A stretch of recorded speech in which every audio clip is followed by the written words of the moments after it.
the story is Moffat was at an event, some sort of Christmassy, no, not Christmassy, sorry, but some sort of BBC event, and someone was talking to him, and he was going at the end of 10, and Capaldi was going at the end of 10, and that's the way it was. And then it became apparent that Chibnall wasn't doing Christmas because he was busy with Broadchurch or whatever, or wanted to start on a series, not on a Christmas special. Fine, okay.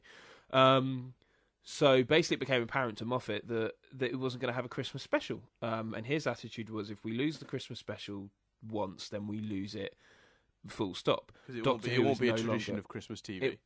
It won't be a tradition, and it will be very easy for the BBC to go, okay, let's put it on Christmas Eve. I'll be honest with you, I'm ready for the Christmas specials to go away, truthfully. Yeah, okay. I think that's a fair thing. I think it's it depends how they do it though. But anyway, we'll get to it. So Moffat then had to convince Capaldi and think of an idea for Christmas to ensure that actually they both left at Christmas, and Doctor Who's Christmas special could remain. And in some ways, it truly does feel like an epilogue that makes sense, an epilogue that they build to and justify. But it does feel like this weird sort of bonus, more than I think any other, this sort of bonus episode. And I think one of the reasons I think you probably say ready for the Christmas specials to go away is because they've stopped being, as much as I didn't personally like it that much, oddly, and I'm potentially going to get shouted at by our audience and by you, Dan, because you love this episode. As much as I didn't personally adore A Christmas Carol as much as everyone else does, that's the best example probably of what the special should be. I know a lot of people don't like Voyage of the Damned, but I kind of self-contained. On the whole, I agree with what you're getting to, because I think, right, rewatching the show, and again, sorry to keep referencing that I'm doing that, but I am, and it's affecting my opinion here. Every 12 episodes, there's a Christmas one. That's a lot of episodes about Christmas. That's a high percentage of the show being Christmas. And Christmas related. But if it's Voyage of the Damned and it's a separate plot, I think it's fine. Like, it's the problem. But it's is not. when you've got... Honestly, the whole episode is, and the people of Earth celebrate something called Christmas, where they go to war with Turkey and then eat the people of Turkey the next day. No, but the worst example of that is Time of the Doctor, where Trenzalore has to become the planet of Christmas. Oh God! But that's the problem from day one, is shoehorning Christmas into otherwise normal episodes of Doctor Who. The best example of it working is A Christmas Carol, because they're at least echoing a famous Christmas story. But you only get to do that once in a while. The rest of them... Well, they tried to do it again with the Doctor, the Widow, and the Wardrobe. It just went badly wrong. Yeah, But then the other element of it is, like, at a certain point, you as well, you like they do it in Voyage of the Damned. They go to Earth, and it's like, where are all the people? Yeah, they're terrified and in their homes, because for the last 3 Christmases, bad shit has happened in London. Yeah. And they had to make a point of it. You know, do you remember that Christmas star that shot everyone with lightning? Oh, yeah. That ship that made everyone climb on the roof and nearly kill themselves? Oh, yeah. Christmas specials can end now. I think this is I would be not at all fussed if Chibnall decides not to do them. But I do think part of the problem is that it's got to the point where you can't, like, it's almost an embarrassing or weird experience watching it with other people. Like, Jess's sister loves Doctor Who, but just hasn't watched Series 10. And so she was going, I might just watch the special anyway. And then I watched it, and I said to her, I was like, you can't. Like, you have to see Series 10, because otherwise all the Bill stuff, all the, like the fact that the Doctor is essentially a different character to the Capaldi Doctor she'd remember, like it's crazy how much you need to have that background of the show. And I think part of the reason that's accelerated this time is because events take place literally immediately after, and we're dealing with the fact that he's already regenerating, etc. So obviously you need that background knowledge. It's so on the whole, I thought the episode was great. I did really enjoy it. There were a few things that just as I was watching it, I was like, like what I referenced earlier. I think the notion of the first Doctor seeing what he has become, and at first going, do I want to go on this journey and become this person, is a stunning notion. And the notion of the other Doctor going, I don't want to do this anymore, But then, if I'd made that decision then, I wouldn't even be here. So I probably should keep doing it. That notion is fantastic.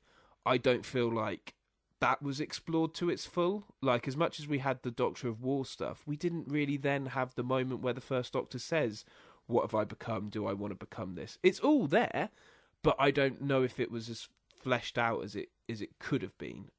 So I think as much as it's a brilliant character piece, there's still character things that I would have liked to have seen that I don't necessarily feel we did see.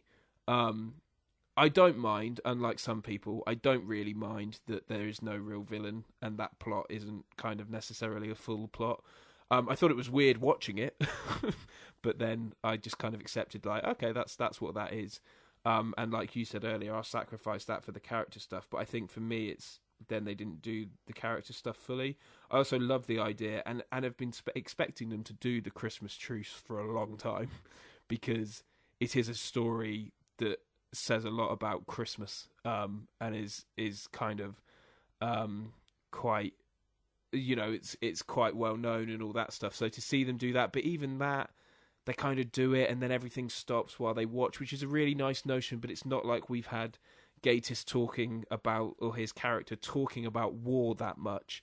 You know, we've got those one or two scenes with the soldiers looking at each other before they freeze, but then that whole plot pauses and then comes back in a big bad way and isn't necessarily linked to the two journeys that I didn't buy that them watching this Christmas truce informed their character decisions particularly.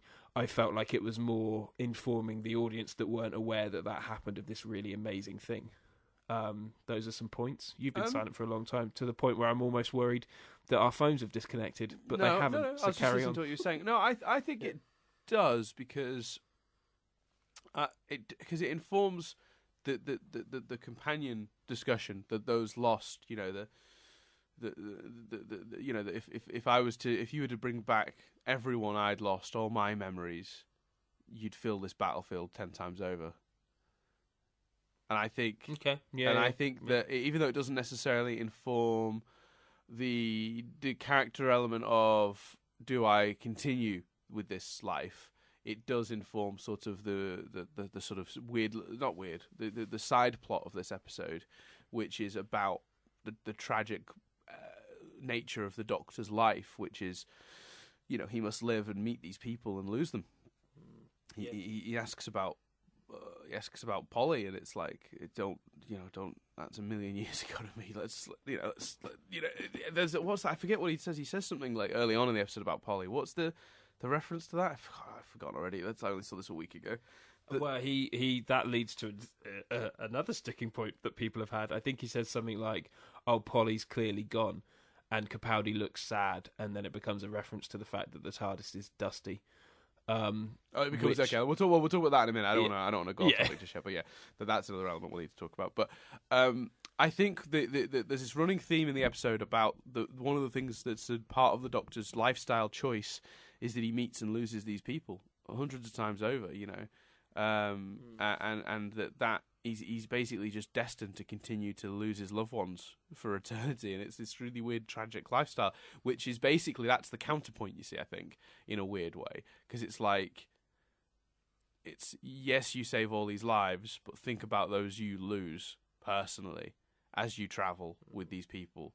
And not lose in the sense of they're all being killed in his missions, although some are perishing that way. I mean, Bill is the most recent example, and therefore a really good voice for the companions in this episode, which is, I think, one of the reasons she's present, and I think that's really clever.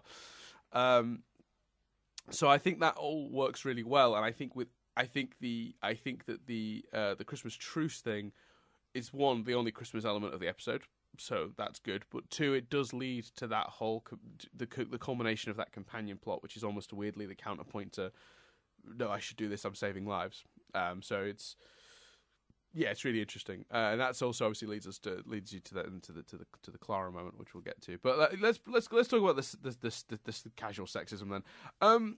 There's a weird subplot in the episode. It's not a subplot so much; it's just like a series of gags about the First Doctor being sexist, and asking, clearly your companion has recently gone, your TARDIS is dusty, and lots of like weird little jokes like that.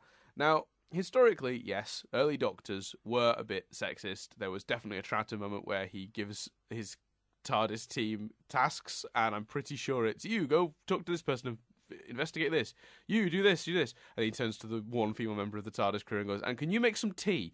That's definitely a thing that happened in the show. The problem I find is that while that is representative, I think, of maybe the early years of the show in general, because there definitely were several sexist moments in the show, it's not necessarily very representative of the first Doctor. It didn't really happen. And a I lot with don't the think first Doctor. that any overtly sexist moments like this, like they push it harder than it actually was pushed in the show at all. But that's the only way And you'd I make it think- funny, to be fair. Yes, but I think part of the problem with the humour is they don't really do. They basically do the same joke 2 or 3 times, as opposed to doing a different joke with it each time. And I know there's a rule of 3, and if, you can to some degree do that because that makes it funnier. But I'm not sure it did in this example. I liked having. It's Bill definitely there the weakest element of the episode. Yeah, and Moffat has said that one of the reasons he brought Bill back is for Bill to witness the person the Doctor used to be. Because as you were talking then about the companion element, I was like, well, could you have... Because I think it works great, but I think part of the reason it works great is because we've had 6 months. It'd be interested to see someone view the finale and then view this and get their opinion on whether, like, Bill's story is so complete and whether to have her then, or at least her memories come back is a bit like, oh, okay.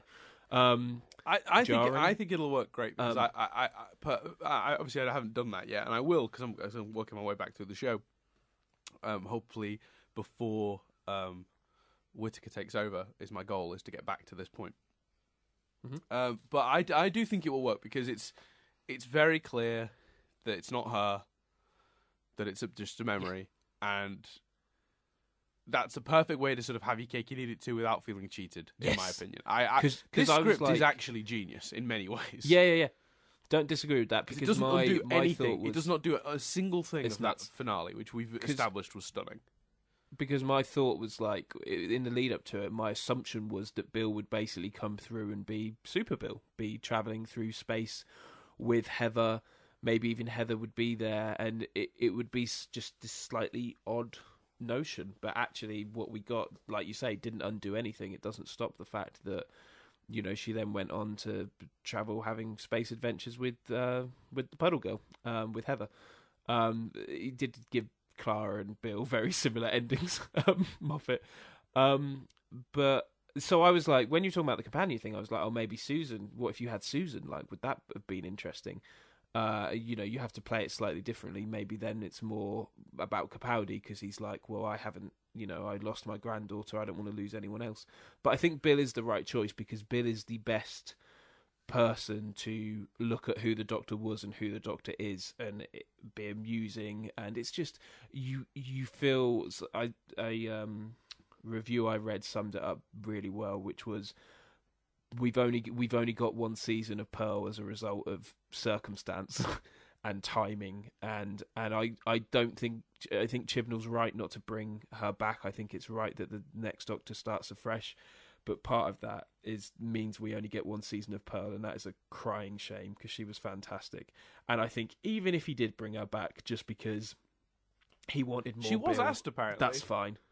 Apparently, was she? Apparently, both she and Capaldi were asked. So I think I didn't know that. I read that the other day. Yeah, they were both asked to stick around, and they both chose to go out with Moffat. That was obviously very, very early in the discussions because Moffat was able to write this complete arc for both of them.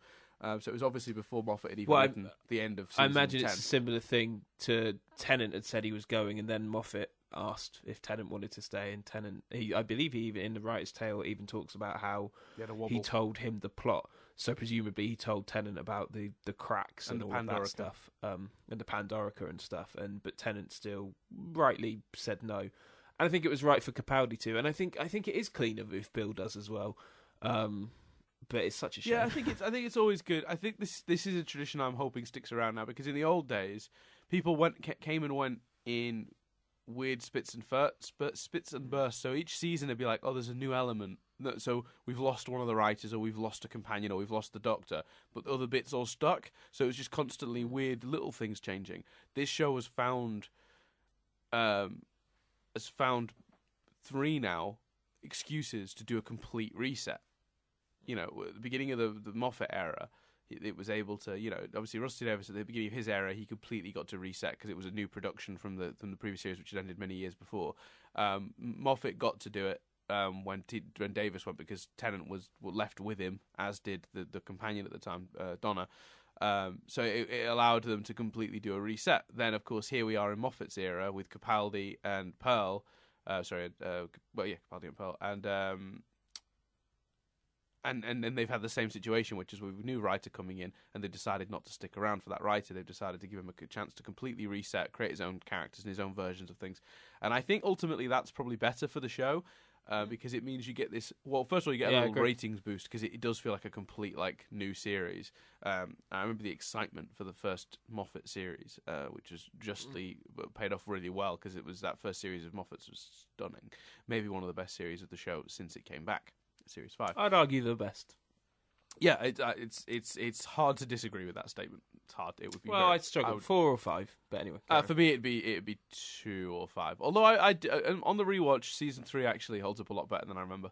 I think my issues with the way they made a smart, capable character like Martha into a fawning sort of super fangirl was a bit of a shame. In many ways, and it really affected that character. It's a shame because Freema Agyeman did a great job performing in that role, but I feel like they set up that she was super smart and capable and very strong-willed and very much capable of handling herself, and then she just became like Doctor fangirl, which is she not was the a good rebound use for a character that strong. She became the rebound. Yeah, but that's that. And while I understand that the urge to do that plot after Rose, it was the wrong thing for a character as potentially good as Martha. Yes. I feel like Martha's wasted potential is actually my frustration rather than actual frustration at the character of Martha. But anyway, different story. I also love the way she just bowed out. Awesome. What a great idea to just have the companion go, you know what? No, I need to be with my family. This is getting out of hand. And that's the first thing. Is that the only time that's happened in the new Who? Yeah, that is arguably the cleanest exit we've ever had. Yeah, just perfect. Just like, no, you know, I'm going to stop travelling with you now. I'm sorry, but my family need me. They've just been through a trauma because of you. I can't keep putting them through this, and I need to be there with them now. I need to be with them as they deal with what they just went through, which was a horrific situation. Anyway, different story. So, I completely lost the thread of what I was even talking about. Jesus, that's bad. Well, and she wants to try and find Luther and get all saucy with him, but you know. I think he plays. That was it. Sorry, we were talking about the. Before you just, I'm right, aren't I? The guy who plays Luther plays her like boyfriend, or the guy she hooks up with in that episode. Yeah, I'm sure that's right. Tom Ellis. Anyway, carry on. I have no idea what you're talking about now. Now I'm really lost. I don't mean Luther. I mean Lucifer. Oh yeah. Oh yeah, he is in it, is he? Yeah. Yeah, he is. I'm right, aren't I? Because she picks up the phone, doesn't she? And he's like, "Can I speak to Tom?" Like as she's walking away, which is the guy she met on her travels in the parallel world, which I think is played by Tom Ellis, who plays Lucifer. Yes, that is him. I thought I recognised him. I rewatched it a few days ago, and I was like, I recognise this guy. It's Lucifer. You're right. It is Lucifer. And Miranda's boyfriend from the BBC sitcom Miranda. Great. Good pull.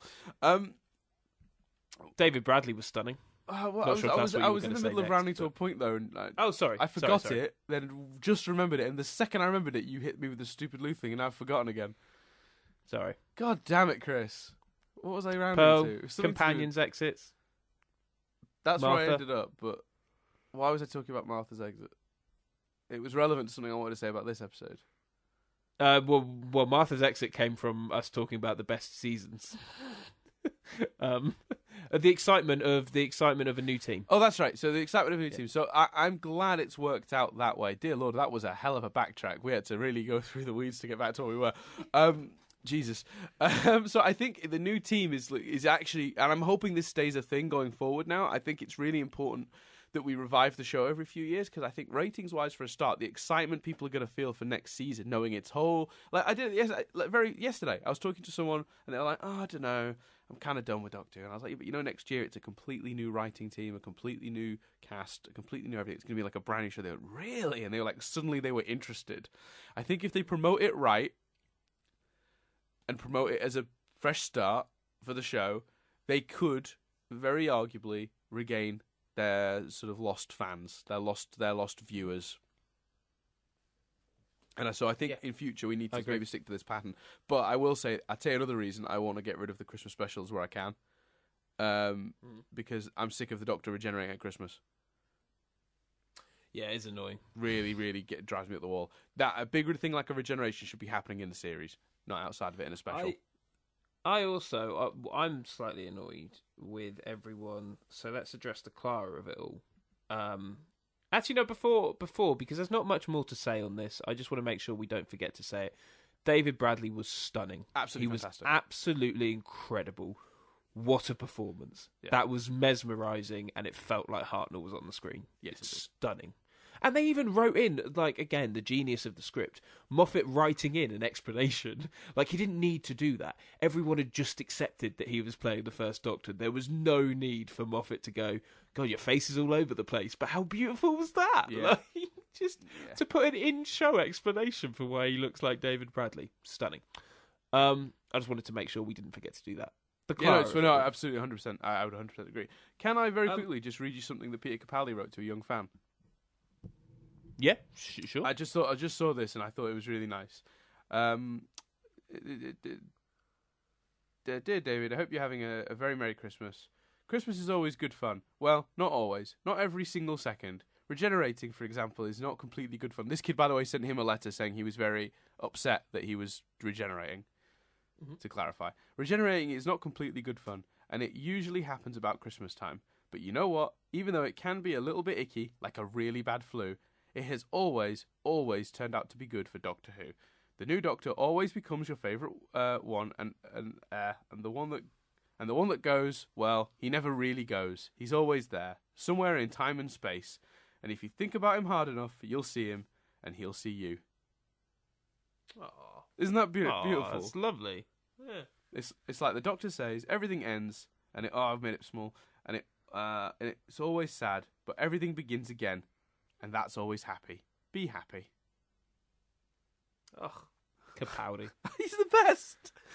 We have lost an absolute hero from the show, and that it's moments like that make you go, oh, God, that's heartbreaking. Like, he's so good. Capaldi's amazing, and I'm so glad that he got Series 10. I really am. Yeah. I think it was such a good swan song for him, and it was like you say, it completed the arc, and just it really gave his Doctor an identity. And I think that's awesome. And I said this last week about Star Wars, but I think that time will prove. In the moment, there's all these circumstances that give the people this negative connotation about how it all played out. Just the fact that viewing figures are lower than they were in previous series, and they slipped as Capaldi's era went on. I think that's more of a reflection on Moffat sort of hitting on the same notes a lot. People getting tired of the same, rather than people complaining that it was bad. Just people complaining that it's samey, which is, I think, fair. And I think the show got too big for its boots after the 50th anniversary. Deep Breath did not need a cinematic opening. Like, I think that just irritated people. Yeah, I'd agree with that. I think so. So it's his era has been a little bit marred by falling ratings and a few things like that. But I think history will be kind to Capaldi's era when people watch it out of time, as it were. I think it's gonna come off a lot better. I think people will realise that it was probably some of the more consistent seasons of the show, and it had one of the more intricate arcs for a Doctor, a character that historically, doesn't get to do many arcs because the Doctor needs to be a certain thing to be the Doctor, and it's hard to take them from A to B over the course of a season. Really difficult. So I think I think they've done an incredible job, and I think that will all sort of come out and be revered as time goes on. And I'm surprising way to say this as well. I'm really pleasantly surprised that Moffat ended on a high. I was determined that Moffat was just going to run himself into the ground. But by the end of Series 9, I was convinced that Series 10's finale and his exit would just be an incomprehensible mess of references to all of his other his other series. And you know what? How tempting must it have been for him to line that battlefield with memories of every companion since the return of the show? Yeah. To bring back Rose, to bring back Martha, to bring back Donna, to have them line the fields, Amy, Rory. Like, it would have been so tempting to do that in the way that Russell T Davies on his exit did a little reunion tour, went round and saw where everyone was up to. Like, we'll get to this is where I'm getting to anyway, because I don't think, because for me, because a lot of people have kind of gone, oh, it's nice to see Clara, but do we always need to see the old companions at the death? For me personally, I get that.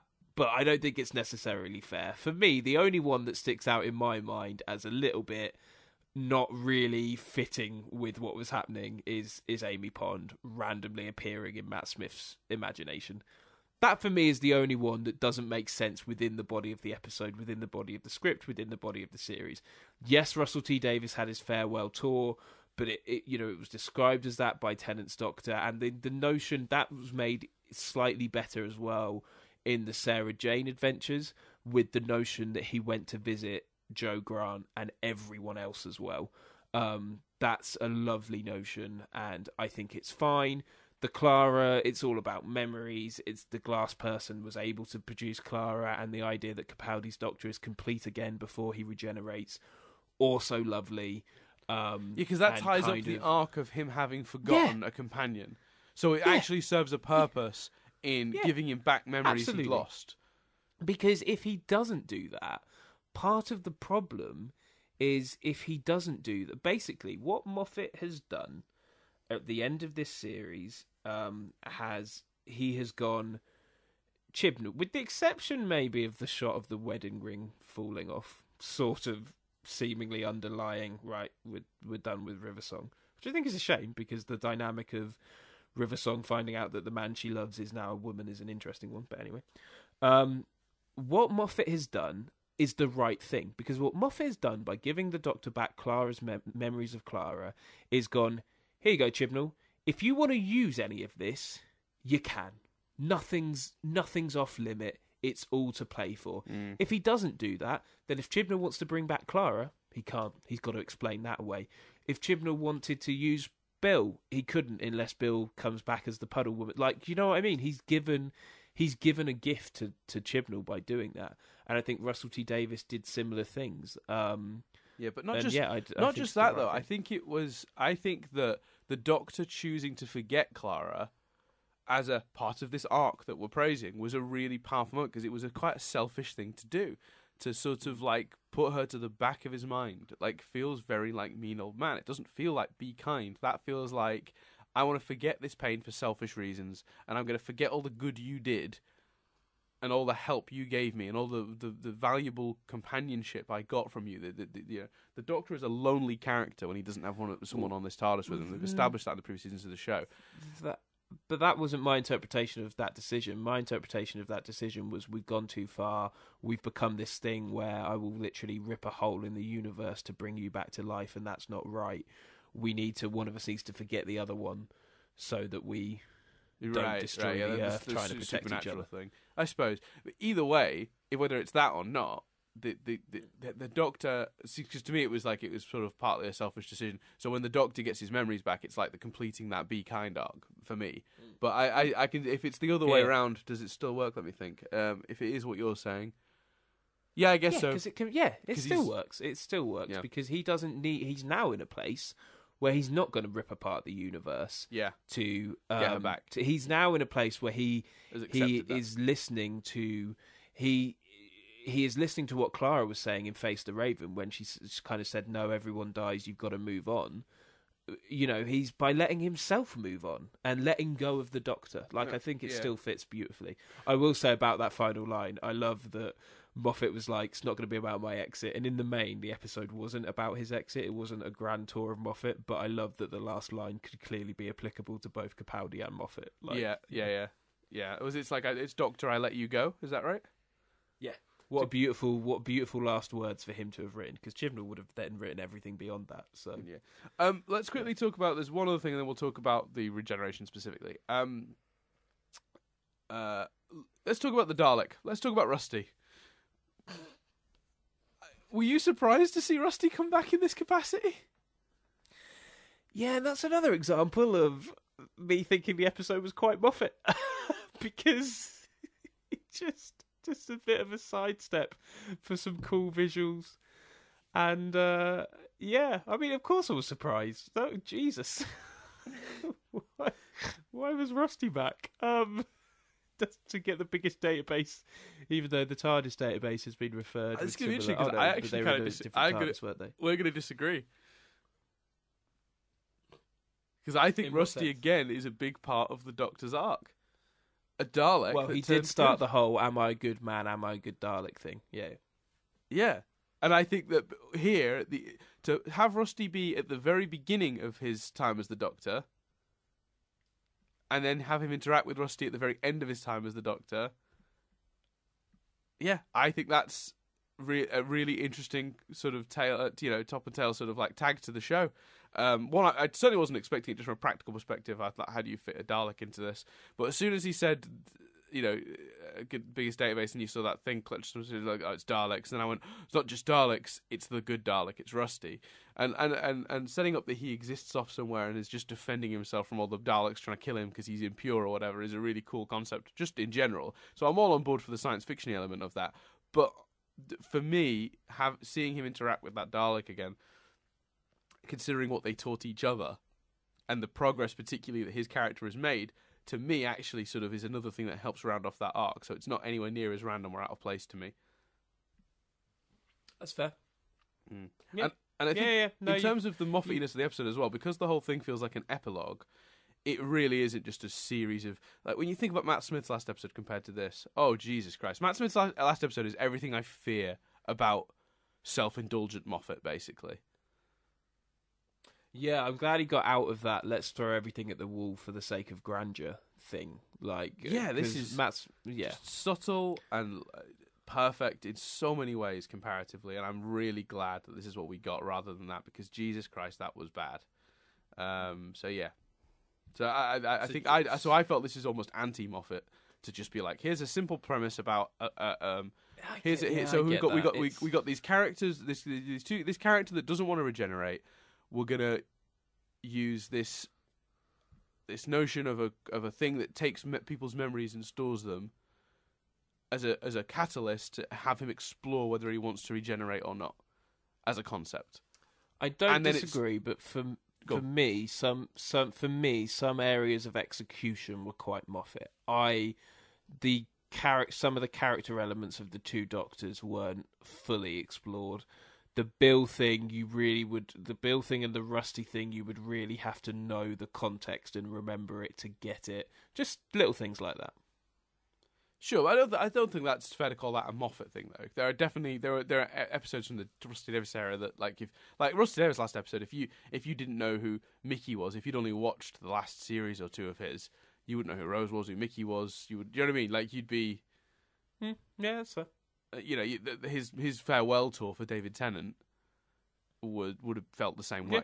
Well, especially having Jessica Hines in it.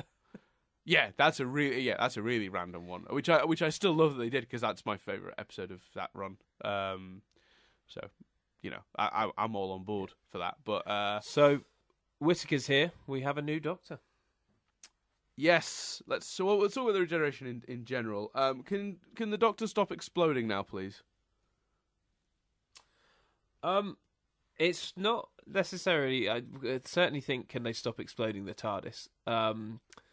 Yeah, that for a start. Every Doctor that's regenerated has crashed the TARDIS after regeneration since Eccleston. Yeah, I kind of think that it was pent up and he put it off for so long that the exploding kind of makes sense. There's a great, actually, recommendation. All of Series 10, instead of having a confidential, had this thing on YouTube called The After Show. And it's fantastic. It's interviews with people involved, and it just feels more detailed than Confidential did towards the end. So check that out. It's a really great companion piece to this series. in the one for Twice Upon a Time, Moffat's like, Chris said to me, blow up the TARDIS, and I said, okay, Chris, if that's what you want to do, if on your head be it, mate, I'll blow up the TARDIS will blow up. You want to blow up the TARDIS? Blow up the TARDIS. And it's this really funny moment of like, I think one being like, he's in charge now, but equally directing the fan hate you've just given to that. As if he wanted it to blow up. So watch that clip; it's really funny. There are two issues with it, though. There are two issues. Issue one, it's been done now 3-4 times. Every Doctor seems to go out in that same way, with crashing the TARDIS. So that's problem one. Problem number two is it opened up the whole world to a series of woman driver jokes, which I didn't appreciate. If I'm being honest with you, Chris. Yeah, it was very unfortunate. Because obviously every male Doctor has made that same mistake, but I did not want to hear. Yeah, I didn't want to hear all the people going, "What? Woman driver crashes the TARDIS immediately for a start by pressing one button." I know. Yeah. What did you think of his last speech? And what did you think in particular to the "Don't tell anyone your name, but sometimes children can hear it" dialogue? I love it, but the whole speech does feel very long and self-indulgent. It feels very long, and it feels very repetitive of speeches he's already made, and I can't decide whether that's a good thing, because again, it highlights the arc and highlights who Capaldi's Doctor is, or whether it's a bad thing. I also have a slight issue, because he literally says to Nardole and Bill, "Shouldn't I be allowed to rest?" and then walks in the TARDIS and is just like, "I've changed my mind, now I'm going to give a big speech to the next person." And it just... see, that didn't bother me, because in my head, it was his last plea. Like, he knew what he had to do at that point. He'd already made the decision that he was going to regenerate to the next one. But his last plea for them to be like, to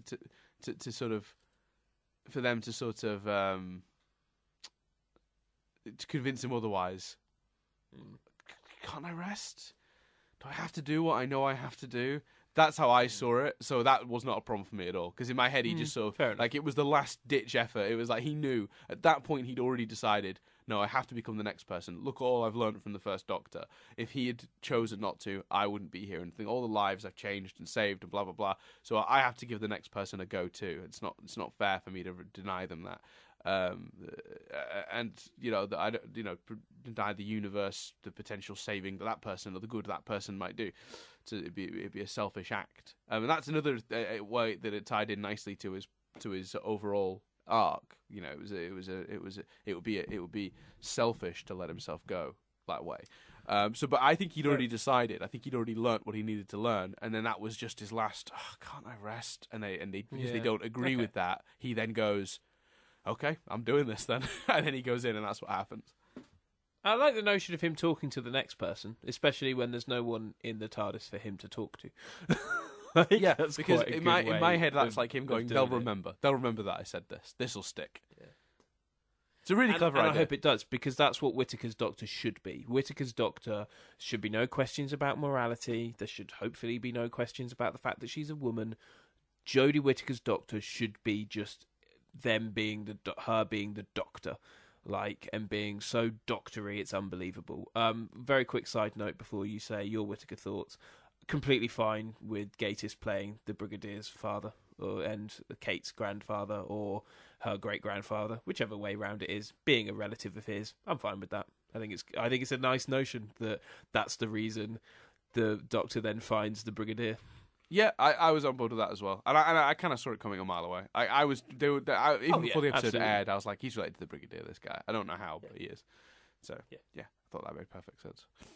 Yeah. And I thought, how many more times can Mark Gatiss show up in the show as an actor before anyone notices it's the same man? Yeah, that's fair. I just forgot, because in my head I mainly think of Pertwee in the Brigadier, but he met him from Troughton, didn't he? Yes, yeah. Troughton. So how perfect is that? He goes He goes and regenerates into Troughton and then finds the Brigadier. Almost immediately. Yeah. It's very early in Troughton's run, I think. But he doesn't spend as much time with him. He meets him on and off through Troughton's era, and then when he's Pertwee, he's stuck on Earth with him. So the Brigadier's in it every week. Then. Yeah. So you liked, other than the driving thing, you liked Jodie? Yeah. I mean, the few seconds we got of her, loved it. Thought she was fantastic. Really liked the energy and enthusiasm she seemed to have. and the sort of wide-eyed sort of like, I'm so excited to be here, and I don't mean that from the perspective of a female actor going, I'm so excited to be the Doctor and of a female. More from the perspective of the Doctor, I like the idea of after Capaldi's Doctor, the tonic to the sort of the introspective Doctor we just got is I can't wait to be the Doctor. Do you know what I mean? It's a Doctor that wants to be there and wants to save people and wants to get into adventures and wants to get into scrapes.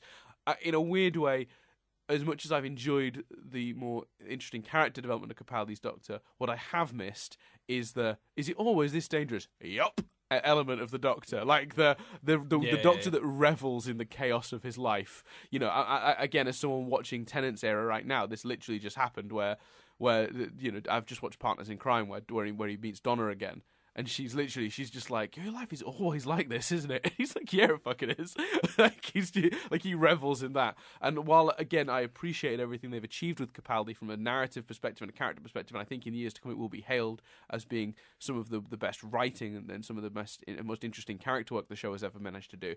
I do think I'm ready now to go back to the Doctor's having fun. The Doctor's here to travel the universe and enjoys the sort of chaos of that and doesn't dwell too much on the cost, if that makes sense. Yeah, I think that's fair. And what excited me was... Actually, in a weird way, it's amazing she managed to communicate that in 30 seconds of being wide-eyed. Oh, yeah, she was saying stunning. Two she words. Was great.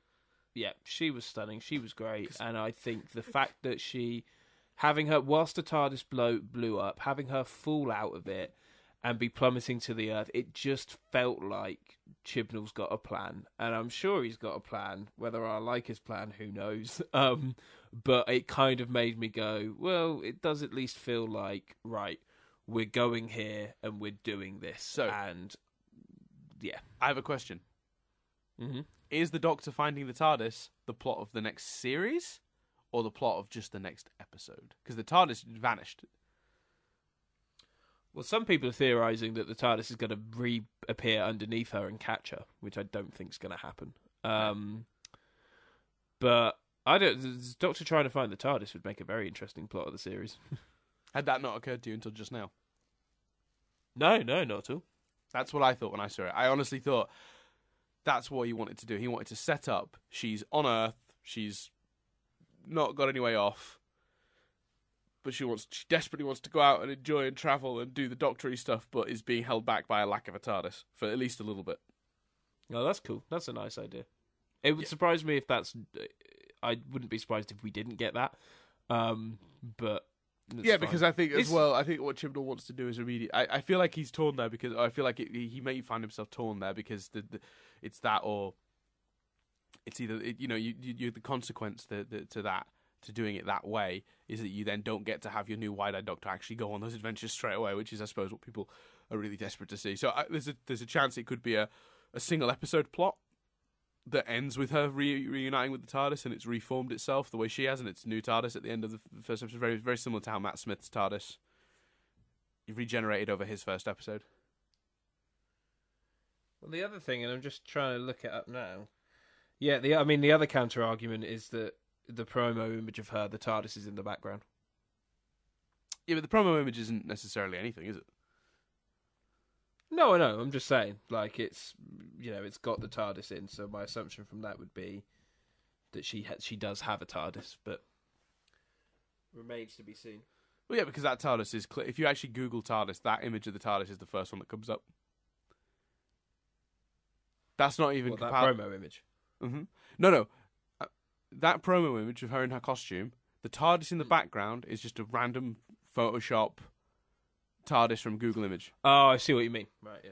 Suggesting they either haven't designed a specific TARDIS for her, because it's not Capaldi's one, it looks more like Tennant's or an earlier era one that they've stuck in the background. And it feels like, I'm pretty sure someone said that they looked into it and it was it's like the stock photo of a TARDIS that's just in the background of if you Google image search TARDIS, it's one of the first ones that comes up or something like that. Okay. I don't take too much from the promo image, because it is just what do you do? You're going to show off the Doctor's costume, you put him in front of the TARDIS. That's just what you do. Yeah, that's fair. I hope he's got some plot like that. I hope he's got some arc for the series, but it's got to, like I've said before, it's got to be an arc that is. I want a Bad Wolf-esque arc subtler one, so we can get lots of yeah. individual adventures that aren't too bogged Yeah. down in an overall story. Yeah. I would agree with that, and I am so excited for a TARDIS team. We've had a little. They've been cock teasing it for years. Was Captain Jack going to come along? No, he left pretty quickly. Oh, was Mickey joining the team? No, he left pretty quickly. Was this Adam guy going to join the team? No, he left pretty quickly.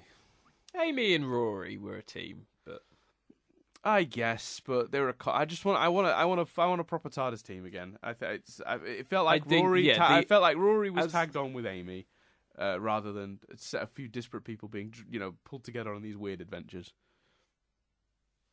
As discussed before, the only element that worries me is the notion that Bradley Walsh didn't even have to audition.